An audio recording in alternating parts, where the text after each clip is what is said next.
जय मसीह की मित्रों, आज हम परमेश्वर के पवित्र कलाम से एक बहुत महत्वपूर्ण बात को अपने जीवन के लिए सीखने जा रहे हैं। वर्तमान समय में टेक्नोलॉजी जितना ज़्यादा बढ़ रही है, मनुष्य आराम की ओर बढ़ रहा है। उससे भौतिक वस्तुओं की बड़ी चाह रहती है, पैसा कमाने की होड़ लगी रहती है, सुख सुविधा के साधन जुटाने की होड़ लगी है। लेकिन अपनी पासबानी के दौरान मैंने पाया है और समाज का गहन अध्ययन करने पर ये बात बहुत से समाजशास्त्रियों ने बताया है कि मनुष्य संतुष्ट कम है, परेशान ज़्यादा है।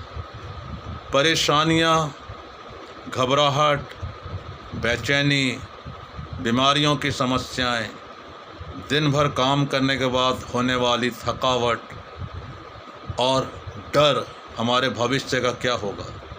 बहुत से लोगों के पास उत्तम डिग्रियां हैं, उन्होंने अच्छा एजुकेशन प्राप्त किया है, उसके बावजूद उनके पास नौकरियां नहीं हैं। यदि नौकरी मिल भी रही है तो योग्यता और डिग्री के अनुसार नहीं है, और ये एक बड़ी चिंता का विषय है। और अपने रोजगार के लिए, ज़िंदगी को आगे बढ़ाने के लिए और जीवन को अच्छे से संचालन करने के लिए मनुष्य अपने जीवन में व्यवस्थित होना चाहता है, सेटल होना चाहता है। और इस सारी परेशानियों का हल हमें कहाँ मिलेगा? बाइबल बतलाती है कि प्रभु यीशु मसीह ने इस बारे में बहुत सी हमें बातें बताई हैं। उन्होंने कहा है, कल की चिंता मत करो। आज बहुत से लोग चिंता कर कर के परेशान रहते हैं और उससे बहुत से रोगों का भी जन्म होता है। शरीर में उन रोगों से नुकसान होता है। पहला पत्रस 5:7 में लिखा है, अपनी सारी चिंता उसी पर डाल दो क्योंकि उसको तुम्हारा ध्यान है, अर्थात प्रभु यीशु मसीह। और ये बात हमें पुराने नियम से जाननी होगी कि इस्राएली, जिन्हें परमेश्वर पिता ने अपनी निज प्रजा करके चुन लिया, और जब उन्हें वो कनान देश की ओर ले जा रहा था तो मार्ग में बहुत बार इस्राएलियों ने परमेश्वर की आज्ञा का उल्लंघन किया, जिसका दंड उन्हें भोगना पड़ा। दूसरे शासकों के अधीन रहना पड़ा। जीवन में कठिनाइयाँ आई, बीमारियाँ आई, मृत्यु आई, समस्याएं आई, जिससे वो निरंतर जूझते रहे। और आज भी वैसी ही परिस्थितियां हमें वर्तमान समाज में दिखाई दे रही हैं। बढ़ता हुआ अन्याय, शोषण, अत्याचार, भ्रष्टाचार, ये सारी बातें मानव जीवन को मान लो खंडित पर खंडित करते जा रही हैं। लेकिन आज हमें एक विश्वास की ज़रूरत है, एक भरोसे की ज़रूरत है कि कोई तो होगा जो हमारी मदद कर सकता है। और इसके लिए हमें अपने आप को मानसिक और विशेष करके आध्यात्मिक रूप से तैयार करना होगा कि हम जगत के उद्धारकर्ता प्रभु यीशु मसीह पर विश्वास करें, उस पर भरोसा करें, उसके वचनों पर भरोसा करें। और जब हम ऐसा करेंगे तो हम व्यवहारिक रूप से इन बातों का हल निकाल पाएंगे। सबसे पहली बात, लूका 15 में जो प्रोडिगल सन, खोया हुआ पुत्र का वृत्तांत है, वो पिता को छोड़कर एक दूर देश को चला गया, और जो उसको उसके हिस्से का भाग मिला था संपत्ति का, उसको उसने बिना किसी कारण के, लिखा है, कुकर्म में बर्बाद कर दिया। उसकी स्थिति कंगालों सी हो गई। और जब वो अपने आपे में आया तो लिखा है कि उसने ये कहा, मैं अपने पिता के पास लौट कर जाऊँगा और उससे कहूँगा, पिताजी, मैंने स्वर्ग के परमेश्वर के सामने और तेरे सामने जो अपराध किया है, मैं उससे माफ़ी चाहता हूँ। मुझे अपने घर में एक मज़दूर की नाई रख ले। ये जो लूका 15 में जो खोए हुए पुत्र का जो हम एक भावार्थ समझने का प्रयास कर रहे हैं, वो ये है कि हमें अपने जीवन की समस्याओं के लिए परमेश्वर पिता के पास ही लौटना होगा, क्योंकि हम उसी के हाथों से बनाए गए हैं। और हमें इस बात को हमेशा ध्यान रखना होगा कि अगर मेरे और आपके जीवन में परेशानियां हैं, बीमारियां हैं, हमें खतरों का एहसास है, भविष्य का कुछ भी पता नहीं, तो परमेश्वर से ज़्यादा अच्छा पिता सलाहकार, मार्गदर्शक कोई नहीं हो सकता। भजन संहिता 37:5 में लिखा है, एक बहुत खूबसूरत बात है।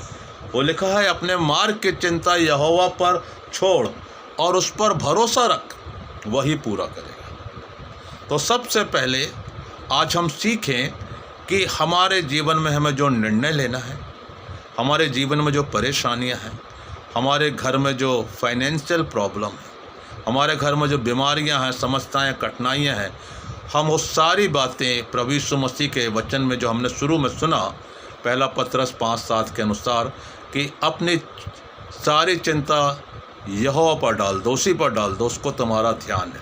तो हमें सबसे पहले अपने जीवन की चिंताएं परमेश्वर के सामने वचन के अनुसार रखना होगा, और रखने का सबसे सरल तरीका है प्रार्थना करना। प्रार्थना हमें जीवन में एक बहुत शक्ति और बल देने वाला एक माध्यम है, और हमारे रोज के जीवन में हमें परमेश्वर के सामने धन्यवाद की प्रार्थना, अपने विश्वास को प्रकट करने की प्रार्थना, दूसरों के लिए प्रार्थना, और स्वयं जीवन में आगे बढ़ने के लिए प्रार्थना करना चाहिए।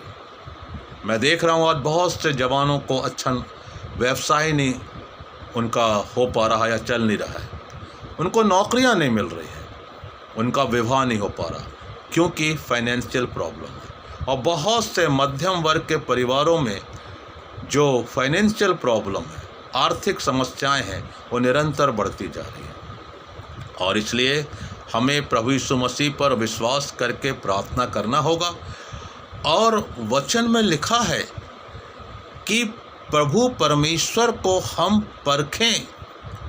मलाकी 3:10 में लिखा है, परख कर देखो कि मैं तुम्हारे लिए आकाश के झरोखे खोलकर तुम्हारे ऊपर अपरंपार वर्षा,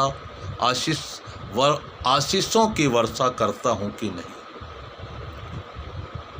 वो जो मलाकी 3:10 का जो कॉन्सेप्ट है, परमेश्वर हमारी देखरेख करता है जब हम उसको वचन पर भरोसा करके उसको परखते हैं, उसके वचन को जांचते हैं, फिर वो स्वर्ग से दृष्टि करके हमारे ऊपर अपरंपार आशीषों की वर्षा करता है। भजन संहिता उसका 34वां अध्याय और 8वें पद में लिखा है कि परमेश्वर के पास हमें एक बहुत ही महत्वपूर्ण समर्पण के साथ जाना है। लिखा है, परख कर देखो कि यहोवा कैसा भला है। परख कर देखो कि यहोवा कैसा भला है, क्या ही धन्य है वह पुरुष जो उसकी शरण लेता है। क्या ही धन्य है वह पुरुष जो उसकी शरण लेता है। दूसरी महत्वपूर्ण बात है, प्रार्थना के बाद हमें परमेश्वर की शरण में जाना है। मेरा व्यक्तिगत अनुभव है और बहुत से विश्वासियों का अनुभव है कि जब वो परमेश्वर की शरण में गए, उनके जीवन से समस्याएं, बीमारियां, तकलीफ़ें, आर्थिक समस्याएं दूर हुई। तीसरी महत्वपूर्ण बात कि अपने जीवन में थोड़ा बहुत ज़्यादा हम जो भी धन अर्जित करते हैं अपना जीवन चलाने के लिए, अपनी आवश्यकताओं की पूर्ति करने के लिए, उसका 10वां हिस्सा परमेश्वर का है। बहुत से लोग आज इसलिए आर्थिक रूप से परेशान हैं क्योंकि वो कैसर को तो दे रहे हैं, लेकिन जो परमेश्वर का हिस्सा है उसे नहीं सौंप रहे, और इसलिए उनके जीवन में दूसरी समस्याएं भी होती हैं। ये एक कड़वा सच है, लेकिन सच है, और सच को कोई नहीं बदल सकता। मुझे और आपको, विश्वासियों को ये चीज़ समझना होगा कि अगर आज मेरे घर में समस्याएं हैं तो उसका एक बहुत बड़ा कारण है कि परमेश्वर ने तो आशीषों की बातें कही हैं, अनुग्रह की बातें कही हैं, लेकिन क्या मैं और आप जो परमेश्वर का हिस्सा है उसे ईमानदारी से दे रहे हैं, सौंप रहे हैं? और जब हम देना सीख जाएंगे तो लिखा है, परख कर देखो कि यहोवा कैसा भला, क्या ही धन्य वो पुरुष जो उसकी शरण लेता है। हमें उसकी शरण में जाना है। हमें शरण में जाने के बाद बड़े समर्पित हृदय से परमेश्वर का हिस्सा देना है। फिर आप देखिए कि कैसे परमेश्वर पिता आपके जीवन में अनुग्रह पर अनुग्रह और आशीषों पर आशीषें निरंतर निरंतर देता रहेगा। चौथी बात है कि संघर्षों से, परेशानियों से घबराएं नहीं, डरे नहीं। क्योंकि घबराना और डरना मसीह जीवन की पहचान नहीं है। प्रभु यीशु मसीह नाव में अपने शिष्यों के साथ सवार थे। दिन भर की मिनिस्ट्री से वो थक गए थे और उन्होंने शिष्यों से कहा, आओ हम पार चलें। और जब शिष्य उनके साथ नाव में होकर जा रहे थे, अचानक आंधी तूफान आया, लहरें लगी नाव पे और इतने तेज पानी की बौछारें थी या लहरें थी जिनसे नाव डूबी जा रही थी। तब उन्होंने प्रभु को उठाकर कहा, गुरु क्या आपको कोई चिंता नहीं, हम नाश हुए जा रहे हैं। तब प्रभु ने आंधी और तूफान को डांटा, सब कुछ थम गया, शांत हो गया। उन्होंने एक बात कही, हे अल्पविश्वासियों, तुम क्यों डरते हो? चौथी महत्वपूर्ण बात, मुझे और आपको डरना नहीं है। जब हम डर जाते हैं तो शैतान हम पर हावी हो जाता है, समस्याएं हम पर हावी हो जाती हैं, कठिनाइयां हमारे जीवन में बढ़ जाती हैं, तकलीफ़ें बढ़ जाती हैं। याद रखिए, हमारा परमेश्वर इन सारी बातों से बड़ा है, सबसे बड़ा है। और इसलिए जब हम उससे प्रार्थना करेंगे, उसकी शरण में जाएंगे, बड़ी ईमानदारी के साथ उसका हिस्सा, परमेश्वर का हिस्सा समर्पित भाव से देंगे, उससे परख कर अपने जीवन में पकड़े रहेंगे, करते रहेंगे, धारण करेंगे, तो याद रखिए कि आपके जीवन से परेशानियां भी निकल जाएंगी और आप एक ऐसा जीवन जिएंगे जो दूसरों के लिए आदर्श होगा। अंतिम बात, मुझे और आपको बाइबल के वचनों पर भरोसा रखना है। यीशु मसीह शिष्यों को नाव पर आंधी तूफान को शांत करने के पश्चात यही समझाना चाह रहे थे। जिस नाव पे प्रभु यीशु मसीह सवार थे, मेरा और आपके लिए बहुत बड़ा प्रश्न है सोचने के लिए कि शिष्य क्यों घबरा रहे थे। जब खुदावंद का बेटा उस नाव में सवार था तो क्या नाव डूब सकती है? जब मेरे और आपकी ज़िंदगी की नाव में प्रभु यीशु मसीह सवार होंगे तो हमारी जीवन की नाव कभी नहीं डूबेगी। घबराइए नहीं, डरिए नहीं, उठिए, कर्म करिए, पुरुषार्थ करिए, परिश्रम करिए और लोगों को बतलाइए कि आप खुदावंद यीशु मसीह के बेटे हैं, उसकी संतान हैं और आप एक ऐसा जीवन जिएंगे जो दूसरों को भी उत्साहित करने वाला होगा। याद रखिए, परमेश्वर के पास प्रार्थना में अपना जीवन व्यतीत करना, उसकी शरण में जाना, अपनी आय का हिस्सा, 10वां हिस्सा परमेश्वर को देना और उस पर विश्वास के साथ बने रहना और आश्चर्य कर्मों पर हमेशा आशा के साथ ये इंतज़ार करना कि खुदावंद हमारे पिता हैं, प्रभु यीशु मसीह हमारे उद्धारक हैं, वो हमें एक आशीषित जीवन प्रदान करेंगे। वचन के द्वारा प्रभु यीशु मसीह आप सबको बहुत बहुत आशीष दे। आमीन।